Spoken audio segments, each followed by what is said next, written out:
আজকে এই মগজগুলো ফেলে দিব। আরে আরে, তুমি মগজগুলোকে ফেলে দিলে কেন? আরে এই মগজগুলো থেকে দুর্গন্ধ আসতেছে।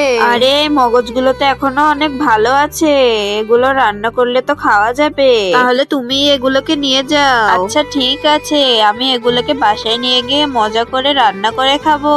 রাজু পাগল হয়ে গেছে, এগুলোকে রাস্তায় ফেলে দিয়ে গেছে। আরে আরে সুমন মিয়া, তুমি এগুলো কি নিয়ে যাচ্ছ? এই তো গরুর মগজ নিয়ে যাচ্ছি। আরে অনেকদিন হলো গরুর মগজ খাওয়া হয়নি, চলো দুজন মিলে রান্না করে মজা করে খাই। এইবার মগজগুলোকে ভালোভাবে পরিষ্কার করে নিতে হবে। বন্ধুরা তোমরা তো জানোই গরুর মগজ রান্না করলে খেতে কতই না মজা লাগে। তাই গরুর মগজ রান্না করার জন্য সবগুলো ইনগ্রেডিয়েন্টস দিয়ে ভালোভাবে রান্না করতে হবে। তোমাদের সাথে কথা বলতে বলতে আমার রান্নাও শেষ, এইবার দুজন মিলে একসাথে খাবো। ওয়াও, এটা তো অনেক টেস্টি।